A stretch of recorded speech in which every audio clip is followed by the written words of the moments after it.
Republicans have ousted their top leader in the House of Representatives. It's a small faction, 8, but enough to strip Kevin McCarthy from being, at least for the moment, the Speaker of the House. We're going to break all of it down in a moment here, but first, consider what Republicans are not focusing on. Here's 3 headlines from just the past couple days. First, from today, from the corner of Wall and Broad. Dow Industrials erase 2023 gain. Today, the Dow Jones Industrial Average dropped 430 points. It is now in the red for the year. Next headline, Fed governor says further interest rate hikes likely needed to fight inflation. The translation there, individuals and businesses can expect higher borrowing costs going forward. And then there's this, Gallup poll. GOP economic edge hits all-time highs. At a margin of 53 to 49, more than half the country believes it is the GOP who would do a better job of keeping the country prosperous. By the way, I didn't even mention that mortgage rates today hit a 22-year high. All of that is going on right now. Lotter, I've known you for 6 years. And when I saw you, first thing I said to you was, this is your party. And I responded? You responded, I can cry if I want to. Correct. But you should be focusing on that, should you not? Not this Republican thing that just happened on the House floor? You're absolutely right. And that's actually what the former president said today on Truth Social, is that we are not fighting Joe Biden and the failed liberal radical left policies that are ruining this country. We're busy fighting amongst ourselves. And this makes absolutely no sense. You're arguing about, House process, blah, blah, blah, blah. That's not lowering gas prices, not securing the border.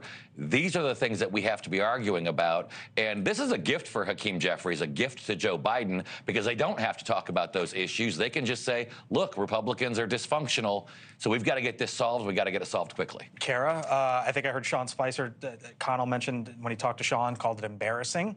You just heard Mark's comments. Where do you sit? I think what we need to do is we need to move on. We need to get this done with. We need to elect a new speaker. I agree with you. We need to be unified, be cohesive. I'll compliment my fellow Democratic panelists today and say, you guys do great things when it comes to falling in line with party leadership. Again, that cohesion. You're able to be efficacious as a party because you all rode together. So I think let's put this behind us. Let's move forward, and let's move as one body, conservatives. I mean, there was a headline as well that Democrats aren't thrilled with the whole Bidenomics messaging. We're not talking about that. We're talking about this. Yeah, I mean, well, first of all, I would love hearing that Democrats are undisciplined on message, because that's not been my experience in the past with Democrats being in disarray. From the outside. I do think there's one person smiling today as well, and it's Speaker Emeritus Nancy Pelosi, who did this exact, she had a 4-seat majority and passed historic legislation and remained the support of both the Blue Dogs and the Progressives. So she's shown how it can be done. I think you're correct. I think the Democrats, we want to focus on a proactive message. The White House has a series of accomplishments they can tout. We want to be focusing on that. We are very worried about the economy, as we should be. The American people still don't think that we have a strong enough message on the economy, and I hope we can craft it and turn it around.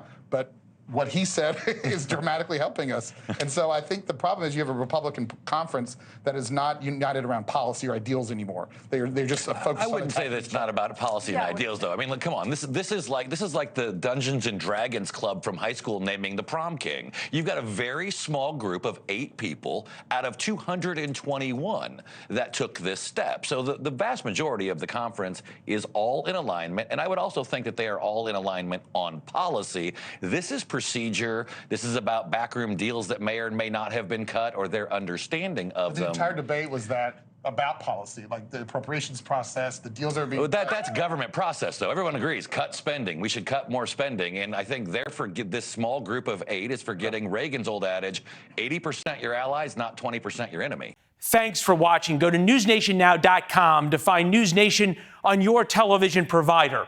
And don't forget to subscribe. Click the red button to get more of News Nation's fact-driven, unbiased coverage.